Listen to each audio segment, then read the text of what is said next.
So Kambo, it's a purge, it's a purification process where you can purge mental toxins, emotional toxins, physical toxins, and it's one of the most physical, I would say the most physical of all plant medicines, and it's very, very potent, like very short-lived. We could say between 20 to 45 minutes, but the level of purging, the depth that you can release in that amount of time is really powerful.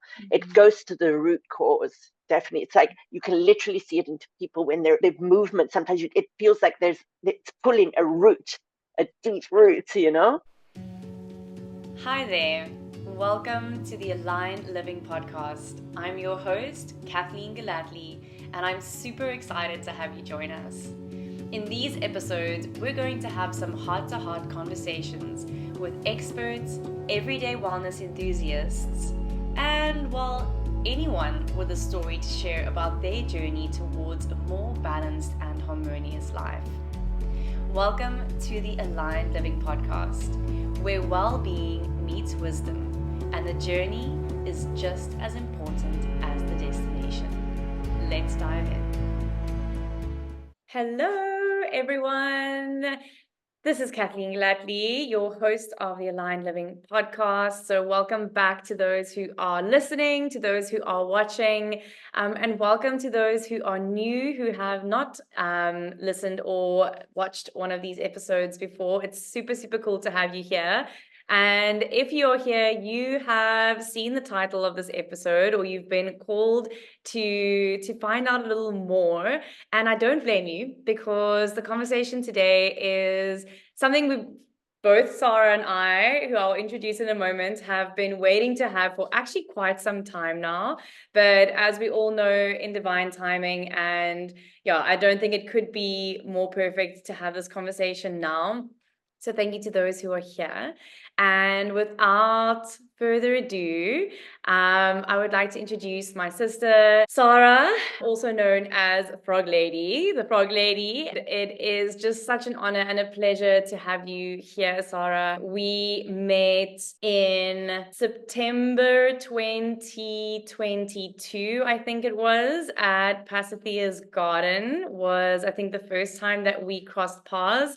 It was also the first time that I met Kambo and did some work with the Amphibian medicines, and haven't turned back since. So before we get into the nitty-gritty of all of that, because I'm sure those of you who are listening who are new to this are really interested to hear the details around all of that, but I think it's always good to begin at the beginning. And Sara, I'd love for you just to introduce yourself to those who maybe don't know you. I really feel, and I'm sure you agree, our stories are such a part of who and why and where we find ourselves today. So just a little bit about where you're from, anything from your upbringing that you feel is relevant, and perhaps why you find yourself in South Africa. Thank you, Kathleen. Like you say, I was really looking forward to this moment together, especially because as well, I feel very grateful that, like you said, when we met, and you met the frog, the Kambo, it's also been part of witnessing. Like you say, you were ready, you had a push, and you haven't looked back. The witnessing to witness and be a little part of that journey with you. So my name is Sara Utendo, but most of people know me by Sara Lady Frog, and this is because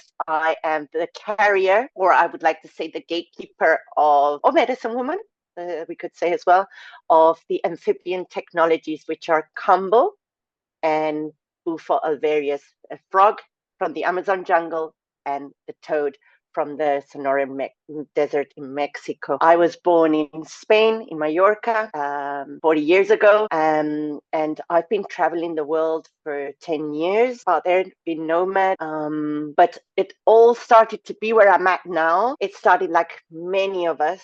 I hit rock bottom in around 9 years ago, 10 years, 2015, end of 2014, 15, which I know that at that time as well, there was a very strong planetary alignment that I found out a lot of people had an awakening at that time. And it was like, I feel that we're all ticking bombs. it's your time. And I come from a background that is like completely zero spiritual. Mallorca is a very touristic island. I was brought up by parents that, basically no spiritual base in that way, but very good values. For certain, situations in life, I chose the path of drugs, heavy, like really, I would call it like the warrior path, but in the shadow aspect, which is like the, toxic and self-harm. It was intense, but it makes sense now where I'm at, why I went through that. And in, like I say, to end of 2014, 2015, I had a very painful breakup with my ex-husband. At that time, I was living in Southeast Asia, and I was in a very, very bad state, physically, emotionally, mentally, severe drug addiction, addicted to alcohol, antidepressant. I was just completely broken. And at that time, I think it needed to happen that way, because if not, nothing would have stopped me. And that's when I was at my darkest, way back in Spain, and something in me, suddenly there was a voice that's like, so tired of it. I'm just so tired, because my friends were like, oh, no worries, come and party with us, the typical thing. And then I just couldn't anymore. I was there, it was in the morning. It's like, I'm just so tired of this. And I was like, this is because of me. I need to change. And I remember that somebody planted a seed in me. And that's why I feel it's so important that we do share our stories, because each and every stranger has a story, and you never know what impact it can have. But at that time, there was a guy from Southeast Asia that was a friend of ours who didn't do any chemical drugs, and he was very chilled. I remember he told me one day that he had done this plant medicine that makes you, puke and shit at the same time. For some reason, I couldn't remember the name, but that stuck with me. I need to do what he did. And I just started to research until I found, ayahuasca. So I was Googling ayahuasca. I ended up in Gambia, out of all places, on my own, with like complete zero knowledge of ceremony, of any. I was just desperate. I just wanted to heal, to change. I did 2 ceremonies. Well, every time I say this, but like, it was one of the hardest things I've ever done, because at that time I was so blocked, couldn't even flow the energy, and it was terrifying. Just, there was like a poof, like a clarity at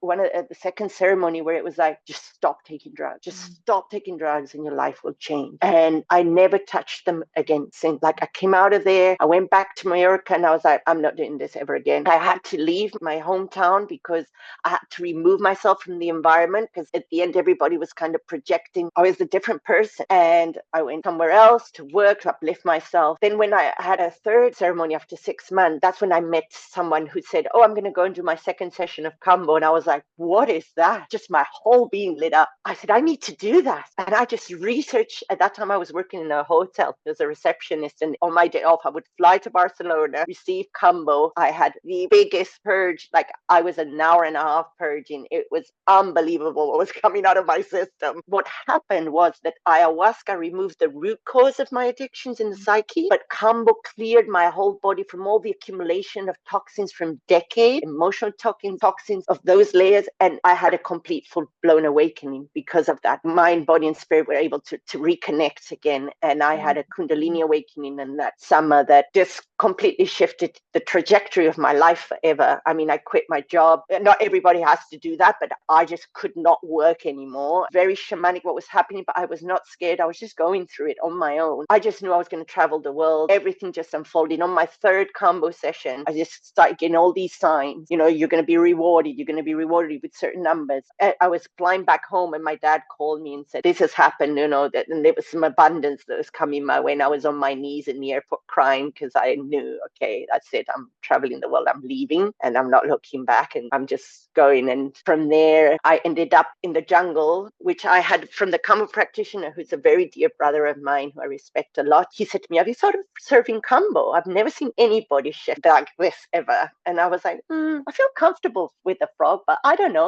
I had no clue. I was still not understanding what it is about dieting and shamanism. And my Dharma, I just ended up in Peru without knowing anybody. Timing was that he was also there in Iquitos, and he said, look, the chief of the Mud Sisters reached out to me. I'm going to have breakfast with him tomorrow. Would you like to come? And I was like, sure. The chief said, would you like to come and learn Kambo? You can just buy a few fishing hooks, machetes, rice, and you're welcome to stay with us. And I was like, sure, I would love that. And that's where it all started, where I ended up living in the Amazon with tribe, with the kids that would teach me the language and would teach me, just how to live in the jungle. Remember the Kambo shaman, the first thing, it was so basic, like just learning to walk barefoot in the jungle. This is a very hostile environment. You have to learn to kind of listen with your feet. And that impacted me a lot. And of course, being with the frog, having it in my hand, just witnessing this Zen Buddha in a frog, that what it emanates. And the first thing that I knew was like, oh, this animal is like, has no fight or flight in its system. It has no predators, so it has no fear of death. And that's why we become fearless when we do Kambo, because that energy comes in us as well. It just allows you to just be in your environment without fear or being like, oh, feeling unsafe in a way. So in a journey still till now, that's basically how it all started. And after the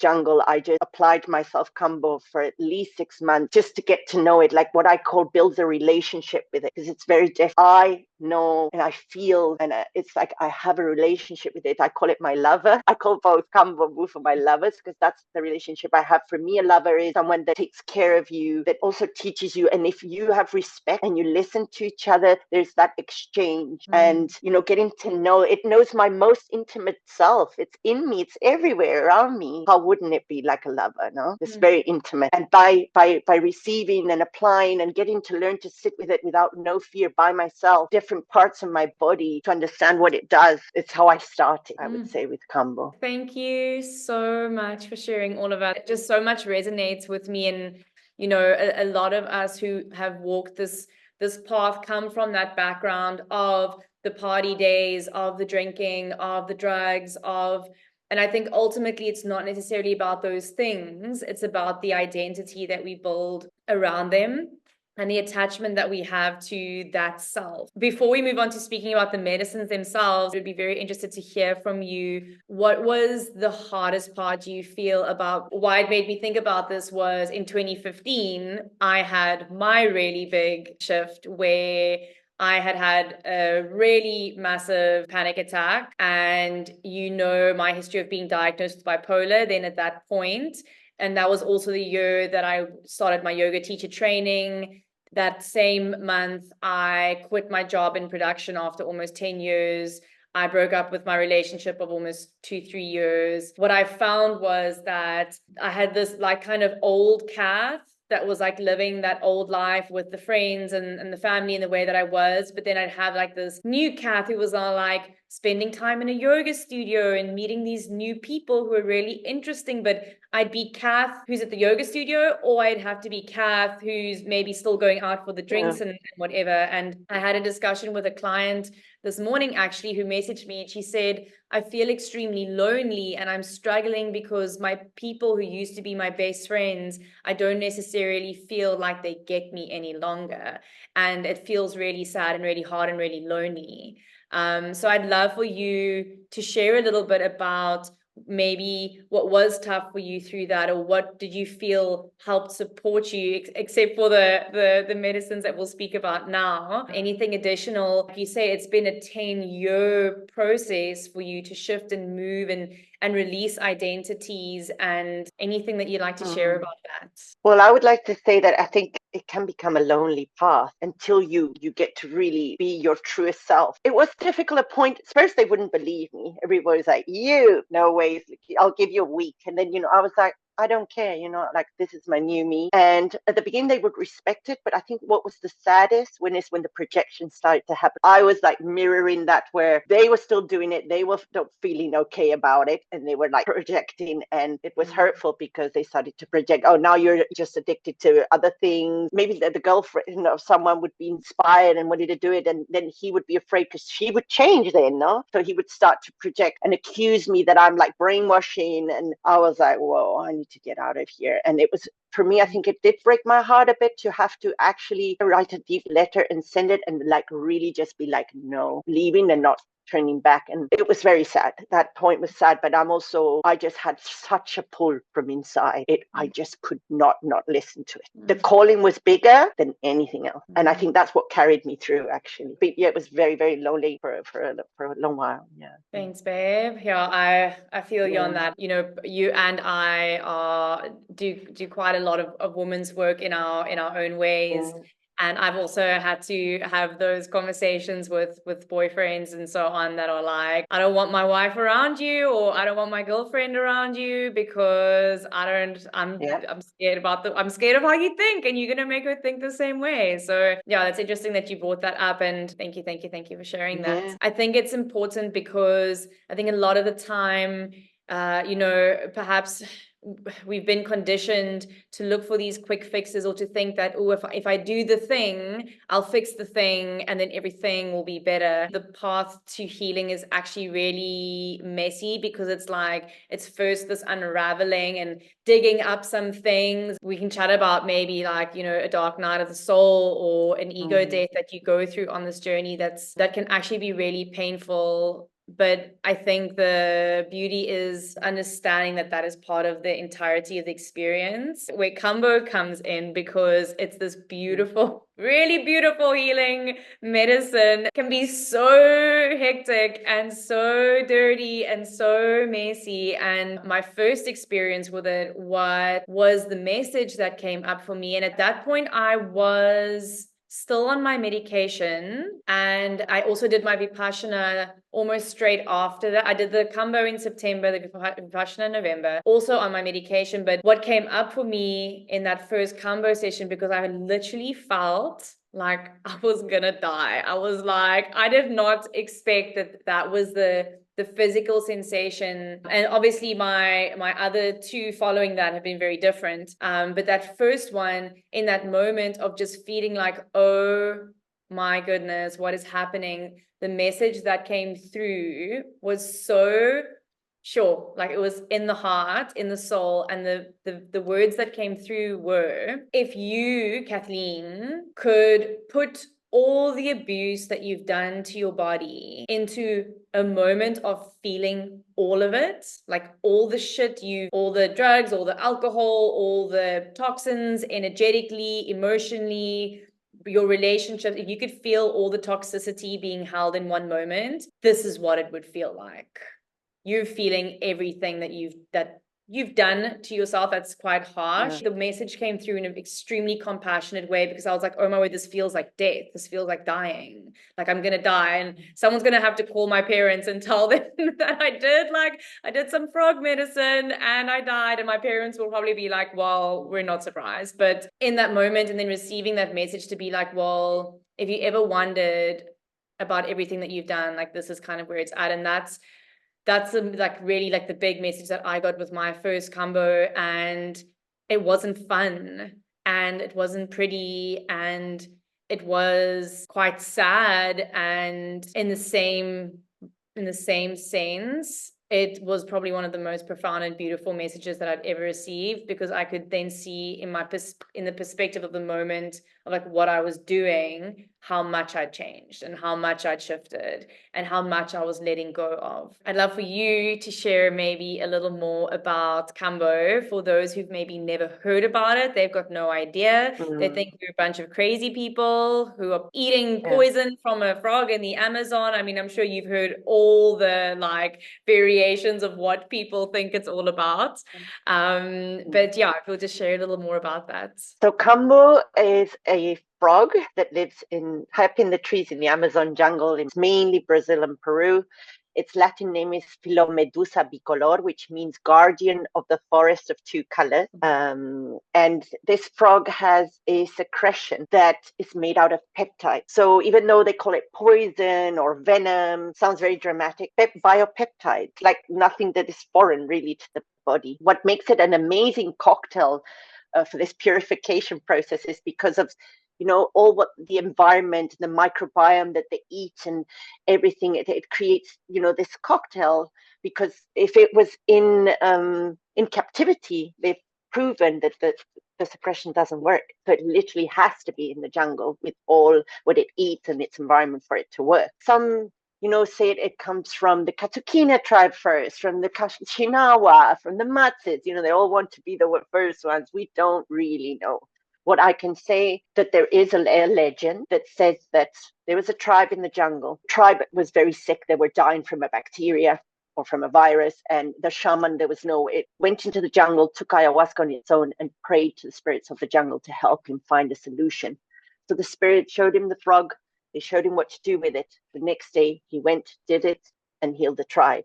His name, the page name was Kambo. That's why they call it Kambo, the frog. And he promised that he would reincarnate as a frog and heal humanity. So Kambo, it's a purge, it's a purification process where you can purge mental toxins, emotional toxins, physical toxins, and it's one of the most physical, I would say the most physical of all plant medicines, and it's very, very potent, like very short-lived. We could say between 20 to 45 minutes, but the level of purging, the depth that you can release in that amount of time is really powerful.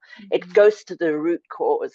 Definitely. It's like you can literally see it into people when they're movement. Sometimes it feels like it's pulling a root, a deep root, What happens is a secretion that is crystallized on a stick, and then we burn the first layer of the skin. It's absorbed through the lymphatic system.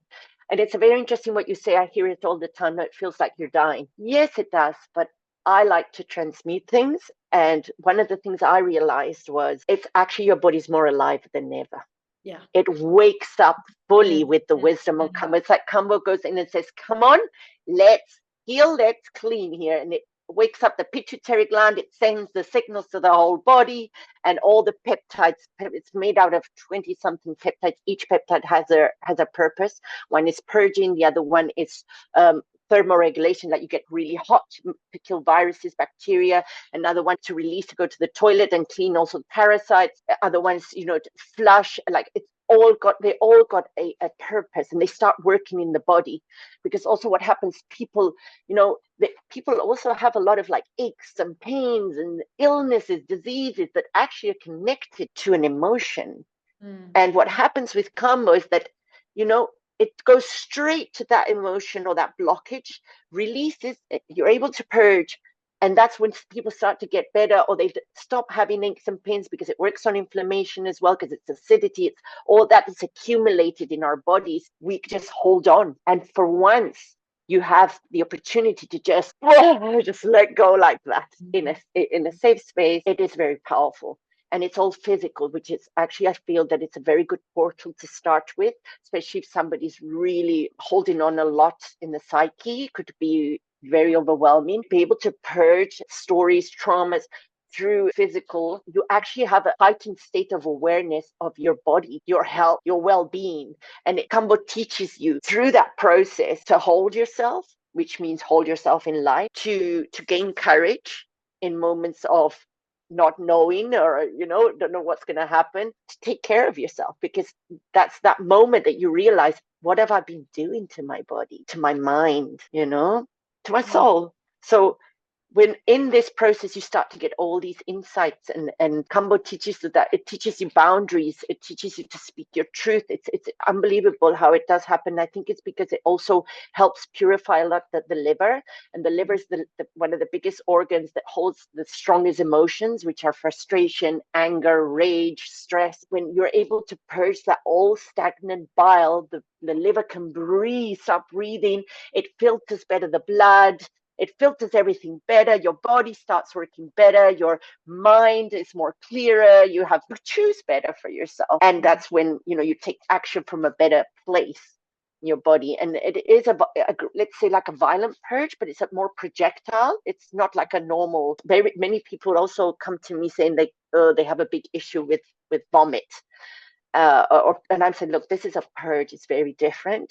And what happens is, because we have a conditioning that you only do that when you're very sick or you're drunk, very negative experiences. Here you have an opportunity to like purify that as well. And your body starts to understand that letting go of what doesn't serve you, or what is stuck, or what is stagnant in your body, the mind starts to understand that letting go is really good for you. You start to feel lighter. You start to feel more clearer, and that memory starts to stay also in your psyche, and you start to let go easier in life too. What they call a very warrior medicine, because of this thing of that sensation of feeling like you're going to die, which is a rite of passage, facing death before you die, which is a lack in our modern society, brings you that inner courage, that holding oneself, that steps into more maturity, which is also the spiritual path, is that stepping into maturity for all of us. I love that you brought up the difficulty that some people have with the actual like vomiting, as you say, because I know when I've, shared my experience with it, a lot of people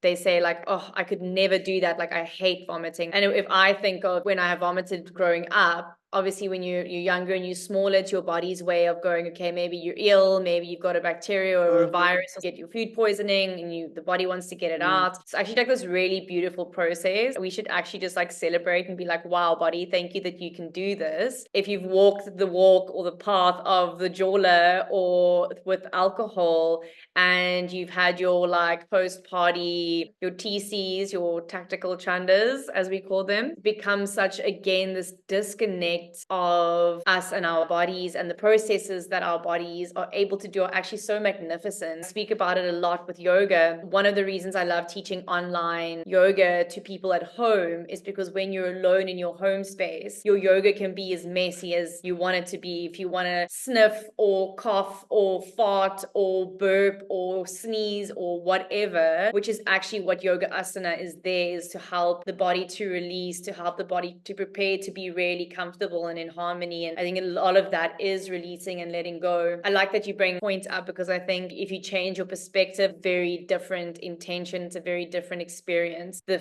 last time I did it, which was now in March, I felt like it went so quickly. I love the way that you describe it. It's like, it's not actually the feeling that you're going to die. It's actually an acute awareness of so much sensation. Your awareness of sensation in the body is just like off the chart. And one of my other practices that I think has brought me so much into my body is just like cold water swimming and cold water immersion. You go into a tub of ice, which is at like 4 degrees. You know that you're not harming your body by doing this, but it feels so intense that the sensations are just so wild that you immediately almost jump away from it, because it's like, that's too much. Like, I can't feel that much. It's too much to feel that way. And so thank you for bringing that up, because I feel like those who are listening who are curious, what most people say is like, that sounds horrible to be vomiting for like 20 minutes or an hour. And I'm like, guys, the vomiting, to me, the actual purge and the release is almost like the best part of the whole experience. It's liberating.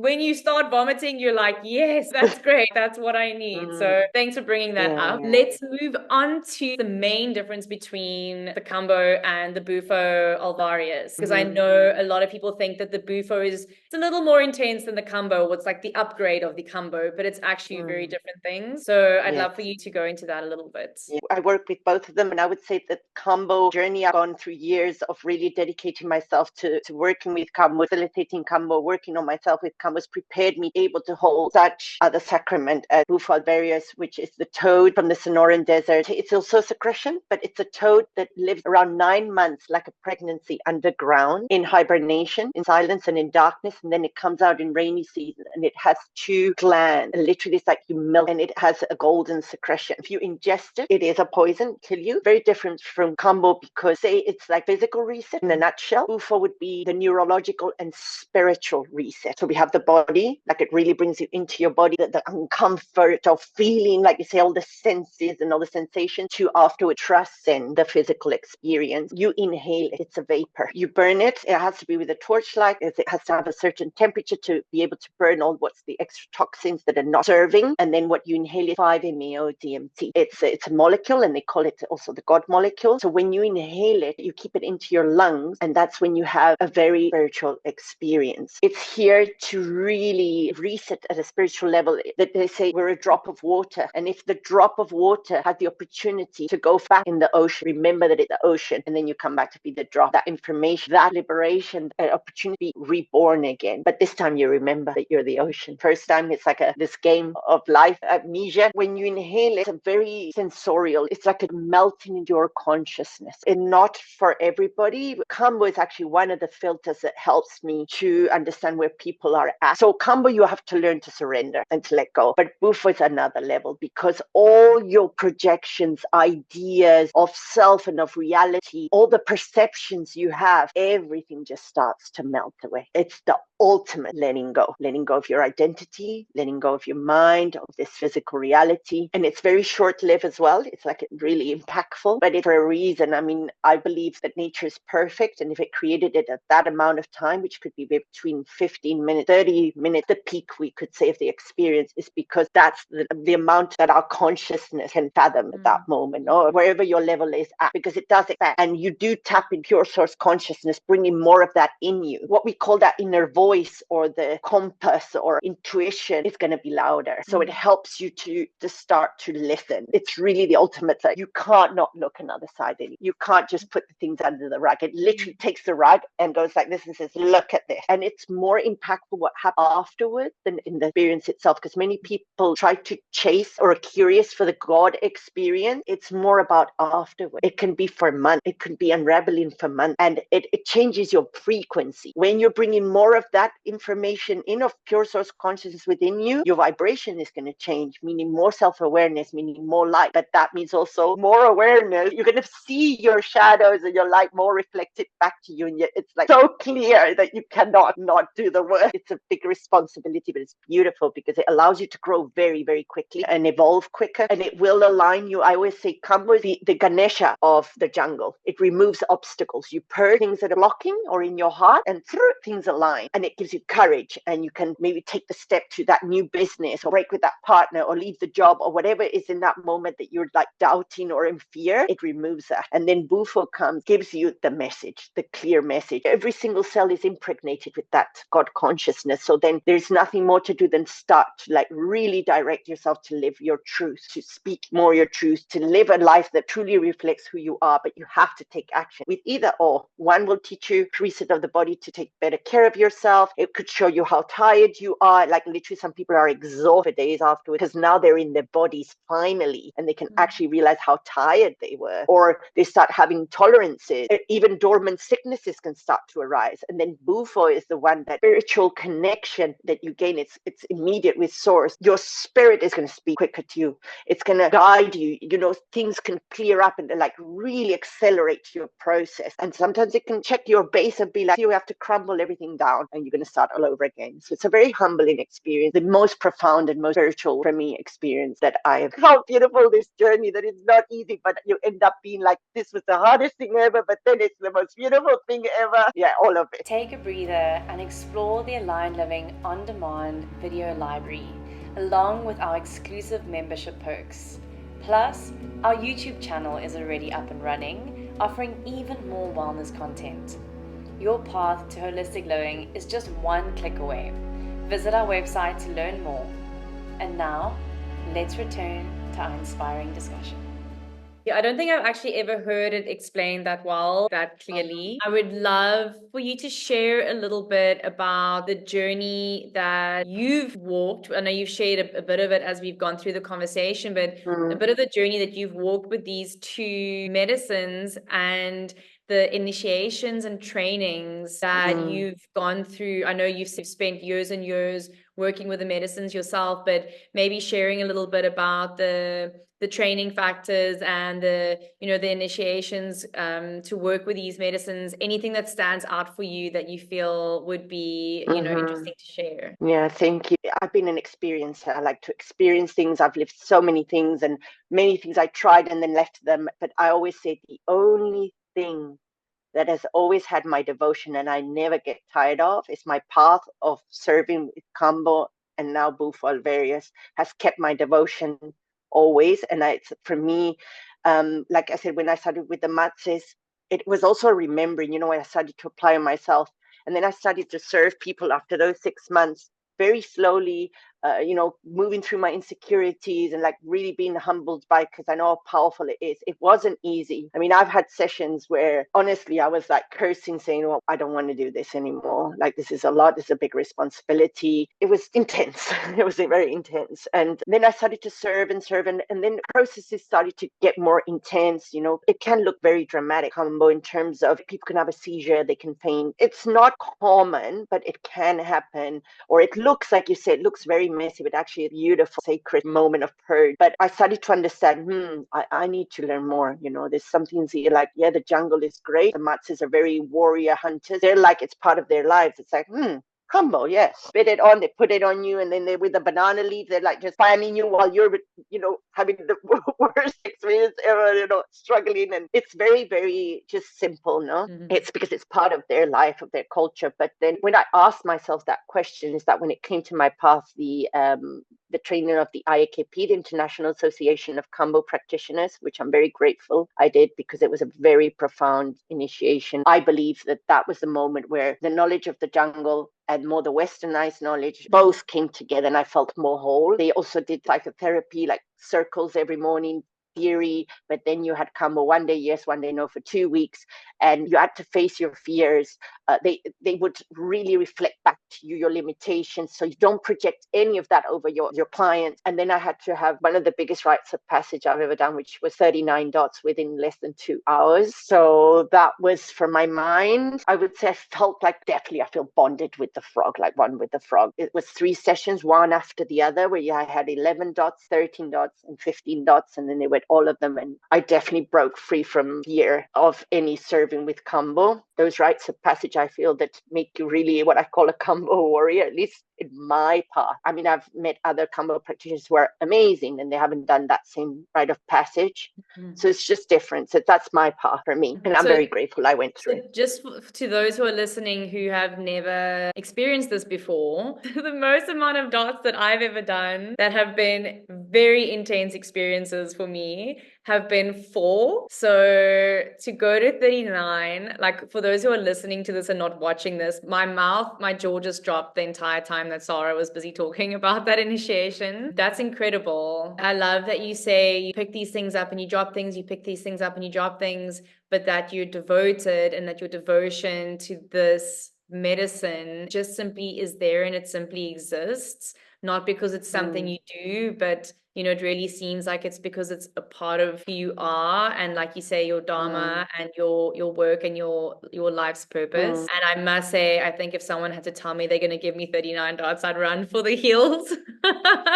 But never say never. You never know where you end up in life. Thank you for sharing that. That's really huge. And while you were telling me that, I was actually like feeling it, and I was like, sure. I mean, I already think that you are one of the most incredible human beings on earth, but you've definitely up leveled after this conversation even more, even though I didn't know that was possible. The behind the scenes of a medicine person who is like in integrity, like doing the work behind the scenes, that some people don't know. It looks like we got this amazing life and we're traveling and that, but all the people who surround me, we're all doing like you, we're all doing the work behind the scenes, and that's the beauty of it. Afterwards, through the same person who facilitated me Kambo, my dear friend Apichimba, he offered me toad. And I was like, what is that? What? It does what? No.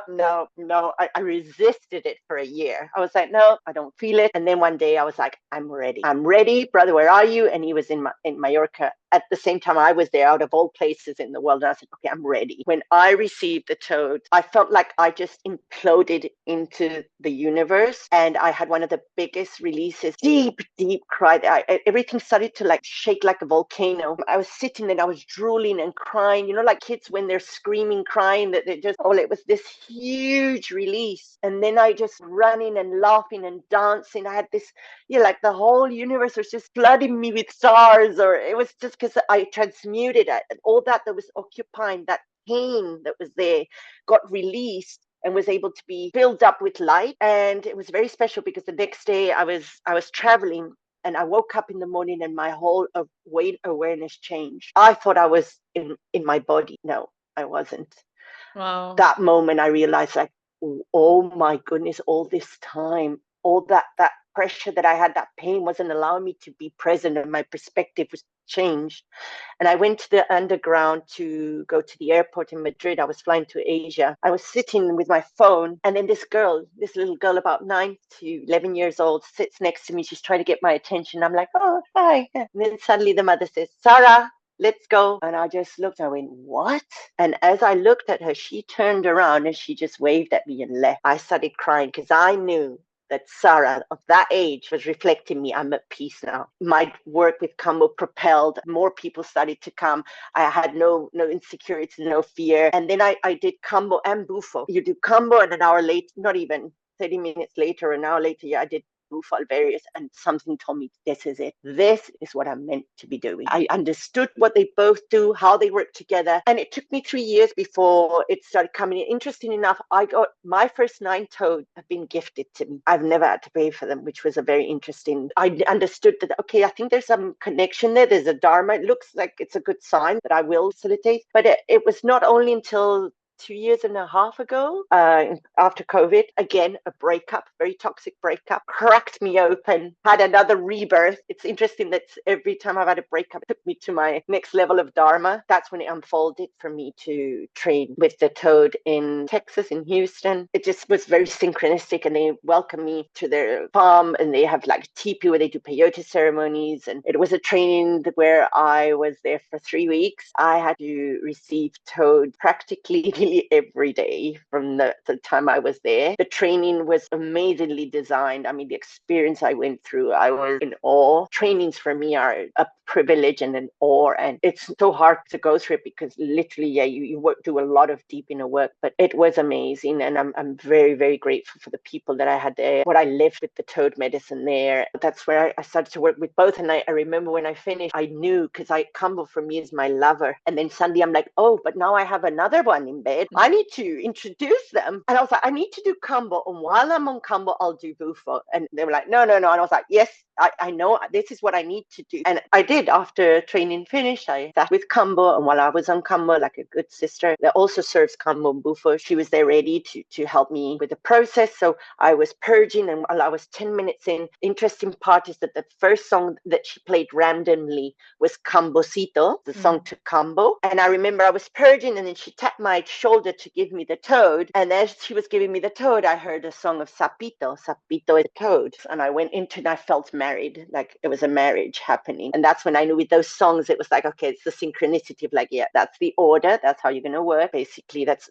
what makes sense, which is that fearing of the body, the dissension, feeling the uncomfort, because life is also uncomfortable, and you have to learn to sit in the uncomfort, and that cleansing of the body, the opening of the vessel, so then you can receive God within. Both, there was that marriage. They also taught us how to understand a relationship with toad. How does it speak to you? Because it has its own language with each and every person. So mine is through 1111. I check with my dreams, because some people must think that I do toad every week. I don't know, but I actually have a very high respect for it. It's very powerful, and if you abuse any plant, medicine, or spirit, it will bite you in the ass here or in another timeline. We don't know, but I don't think I need to learn that. So I always like check myself, and then in the dream space it shows me a positive or negative outcome, and then I know, yes, no, I'm meant to sit with it, because I continuously nurturing and building a relationship with it. They both teach me during service. As I'm serving, they teach me, but they also teach me through my own receiving of them. Yeah. Thank you so much. It's really, really fascinating and incredible to hear your experiences through that. And I always joke, because whenever I'm teaching somewhere new or traveling or whatever, I'm always like, oh, the places yoga takes me to. And I'm sure you feel the same way. You're like, the places frog and this toad has taken me has been like absolutely incredible. I'm very interested to hear a little more. I know you're going into a breathwork training now, again, your second time round with this particular training. And I would love to hear, obviously, as someone who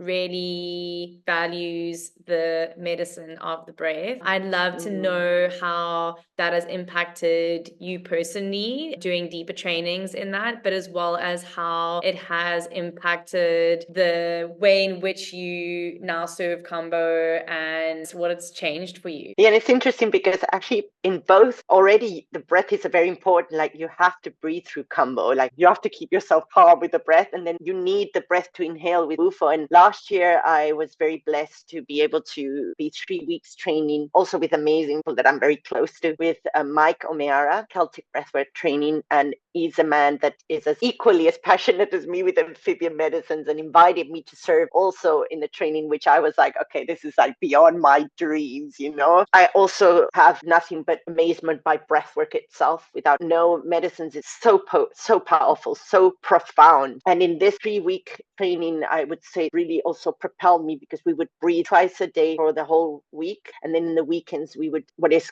cosmic surgery, which was with Kambo and Bufo. So imagine the level of depth of work that we were doing. But it taught me so much, because one of the things that I understood in that breathwork training was this is a tool that completes my facilitation right now. So it's like a preparation. I cannot see myself. Sometimes, like, for example, in tribing, and that there's not the space, but if I do it like one-on-ones or I do it in a ceremonial space, I really see myself now being able to serve without breathwork, because breathwork brings people into their body, softens the guard, then you're not so you're still nervous, but the anxiety and the tension is way lesser to receive Kambo. And Kambo can go in deeper because you're more open. Things are already brought to the surface with the breathing. That allows also to use less medicine, which is good for the frogs, right? It's more sustainable. So it also allows that. I can see it, like people get way more out of it. I have to use less medicine, basically. And then for the toad, it also has people with the lungs more open, so the toad can go deeper, receive deeper.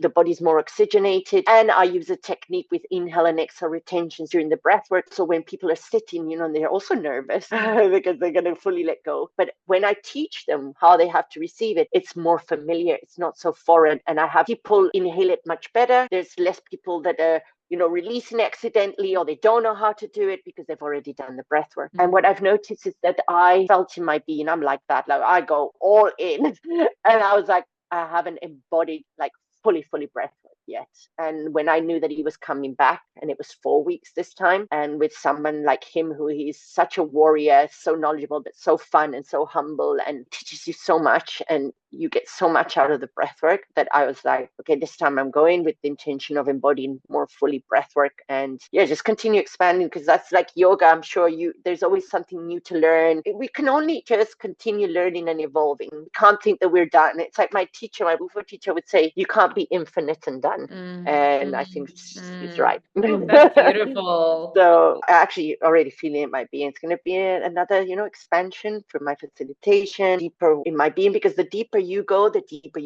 people go in your space. So we just have to do the work for ourselves and be that reflection. But the person feeling safe in our presence and feeling our depth gives them permission to go equally as deep. You can only take them as deep as you go. And so thank you so much for that. You spoke now about, private sessions or private ceremonies. What is the structure of your offerings? How do people get in touch with you? Where are you in the world over the next couple weeks when you come out of breathwork? How do people get in touch with you, and how does it work? So the ceremonies are breathwork and Sananga and Kambo. So I take them through a 35, 40-minute breathwork session, like I explained, for what to soften the guard and open the body. I apply them Sananga, which is the Amazonian eye drop that literally just they release tension that's in your mind and in your heart. It helps with spiritual vision, but also eyesight problems. That brings you really fully back into your body, preparing the nervous system to then go into Kambo. And this would be like a 2.5-hour session. Normally people can feel very energized, but I recommend them to have the rest of the day so they can rest and integrate. Headaches can come. You really want to sleep after that. And then I do the breathwork, Sananga, Kambo, and Bufo sessions, which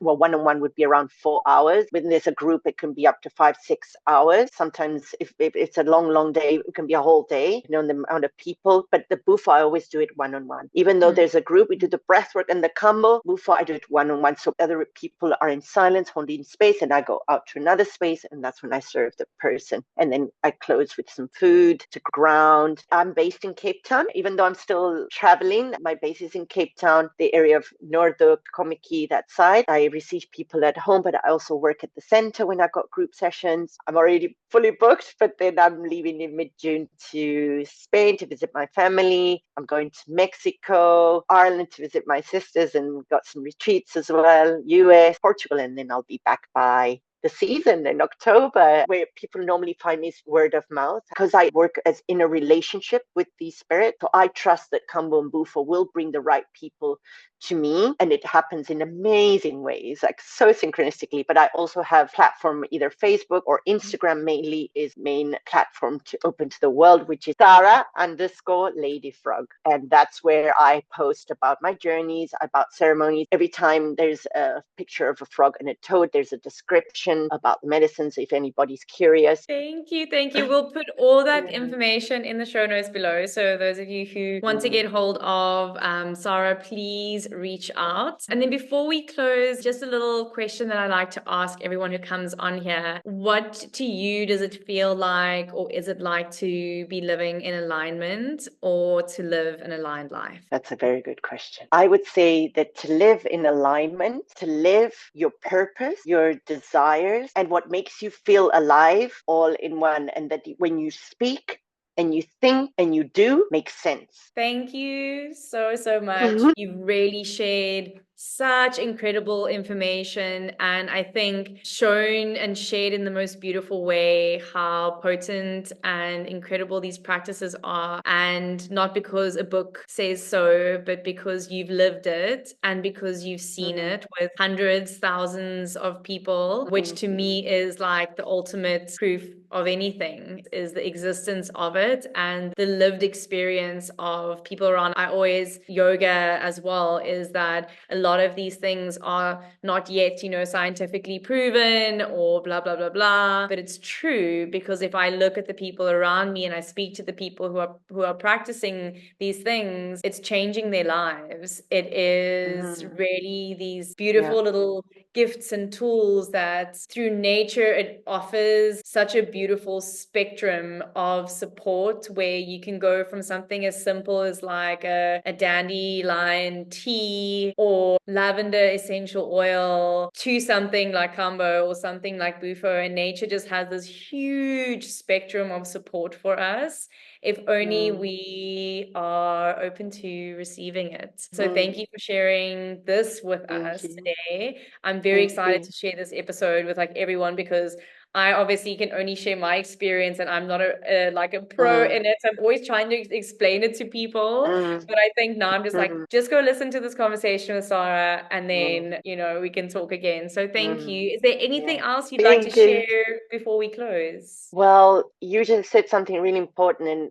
I always say that learning through experience, nobody can make you doubt, because you lived it. And it's a wisdom that comes from within. And when you were saying about, the shifts, I can even get emotional to think where I'm at now, the community I have, how life is reflecting back to me, the amount of love, the experiences I have, the freedom I have. And, of course, life still has its challenges, the level of maturity I gained, because I would say I was a child in all aspects until I was 32. And if I see the quantum leap I've taken, the wholeness I feel within myself, and just the spiritual maturity and, just human maturity that I've gained right now, I'm like, awe of it. Was so worth it. And to know how to regulate myself and have people that are, hold me accountable, but they're also, celebrate me, and they also always hold me, and just being in awe of life and being like, my goodness, it is worth it.